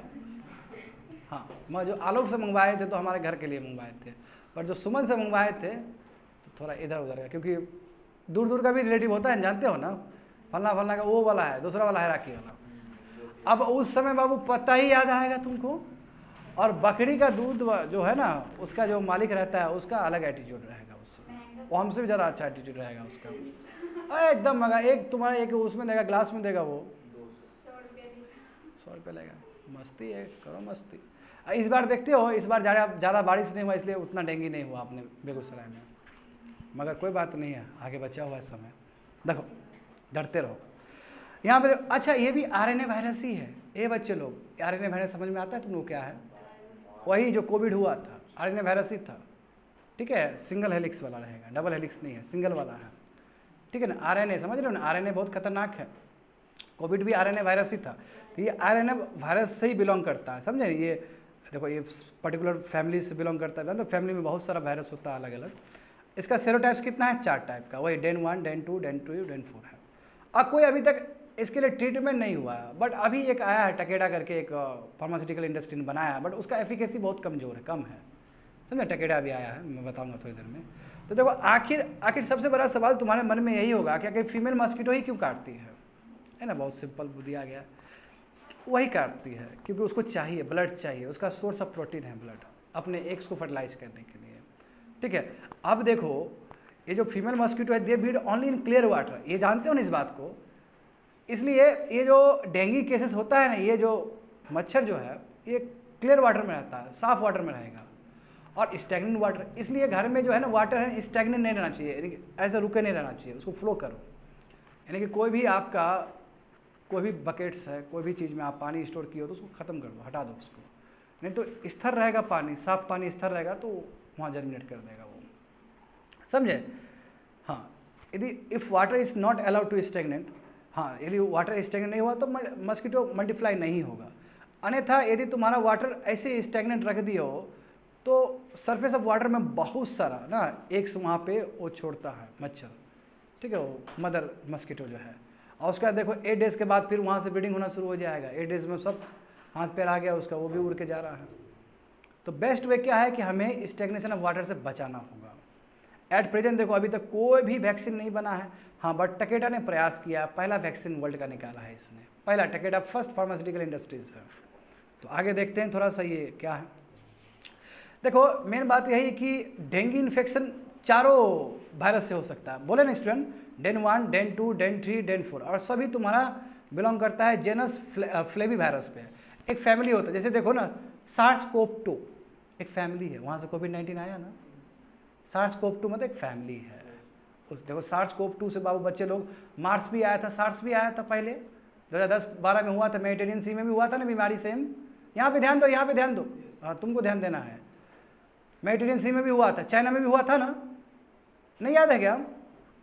सार्स और मार्स बोलते हैं जिसको। तो फैमिली क्या है ना, फैमिली समझ रहे हो ना। कोविड वायरस फैमिली हो गया, उसका कोविड-19 एक वेरिएंट हुआ, समझ गए ना, जिसको SARS-CoV-2 बोलते थे, वो फैमिली हो गया। तो ये फैमिली कौन सा फैमिली से बिलोंग करेगा? फैली वायरस से बिलोंग करेगा। 4 होता है इसका सेरोटाइप, जानते हो। और सबका स्टूडेंट अपना ही इंटरेक्शन है एंटीबॉडीज से। हमारे बॉडी में आएगा तो हमारा एंटीबॉडीज डिफरेंट डिफरेंट बन रहा होगा। तो अब तुम खुद देखो कि एक ने अटैक किया, सिंपल बात है, डेन 1 ने अटैक किया, तो अटैक किया हमारे शरीर में रहा, और हम यदि बच गए तो एंटीवायरस प्रोड्यूस हुआ है, तभी तो बच्चे हैं। तो ये जो एंटीवायरस प्रोड्यूस होगा तो फिर डेन 2 के लिए काम नहीं आएगा। और जानते हो एंटीबॉडीज कौन प्रोड्यूस करता है?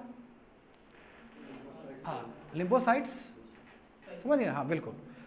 तो देखो एक वही बोला कि एक बार यदि आदमी इन्फेक्टेड हो जाए, समझे, तो फिर जानते हो कि ही becomes the main carrier of the virus. बात वही बात, उसी को मच्छर काटेगा तो फिर वही कैरियर बन जाएगा, फिर दूसरे को काट रहा है वो, तो प्रॉब्लम हो सकता है। हाँ, रिकवरी के बाद आप पर्टिकुलर सेरोटाइप से तो बच जाओगे। डेन 1 से अटैक हुआ तो डेन 1 से बच जाओगे, नेक्स्ट टाइम नहीं हो, क्योंकि आपका एंटीबॉडीज प्रोड्यूस हो गया है। बट डेन 2 से नहीं बचोगे, डेन 3 से नहीं बचोगे, डेन 4 से नहीं बचोगे। तो ये 4 डेंगू वायरस सेरोटाइप्स होता है स्टूडेंट। तो इसलिए एक आदमी के जीवन में हो सकता है कि 2-3 बार अटैक हो सकता है, समझे, डेंगू। तो घबराना नहीं है। देखो तो क्या रीज़न है सबसे बड़ा, आखिर एडिटोरियल्स तो यही था कि क्या रीज़न है। रीज़न ये कि यूरोप का कंडीशन देखो, क्लाइमेटिक कंडीशन कितना बदल गया, हीट वेव से। बताओ आर्टिक, बताओ आर्टिक तुम्हारा 2 to 3 टाइम ज़्यादा तप रहा है as compare to equatorial belt. तो वो तपेगा तो मेडिटेरियन सी में फर्क पड़ेगा, मेडिटेरियन सी फर्क पड़ेगा तो हर जगह फर्क पड़ेगा स्टूडेंट। जानो ना, मेडिटेरियन सी पे फर्क पड़ा तो हमारा वेस्टर्न डिस्टर्बेंस में फर्क पड़ा कि नहीं पड़ा? तो हर जगह फर्क पड़ेगा, समझे। हीट वेव्स इंक्रीज हो रहा है, फ्लड, और तुम्हारा जो ये गर्मी वाला जो टाइम है कितना लंबा रहा है। अब तुम जुलाई को ही देख लो ना, जुलाई सबसे ज़्यादा गर्म वाला मौसम रहा है, मंथ रहा है। तो ये सब फेवरेबल कंडीशन है मस्कीटो ब्रीड करने के लिए। तो टकेडा फार्मास्यूटिकल देखो, इसने फर्स्ट वैक्सीन रिलीज़ किया है, ठीक है। बहुत सारे कंट्री ने अप्रूव कर दिया कि ठीक है हमारा कंट्री में बिकेगा। मैं वही बात है कि इसका जो एफिकेसी है ठीक होने का बहुत कम है, 50-60% ही है केवल, समझे, बस मोडेस्ट एफिकेसी बहुत कम है।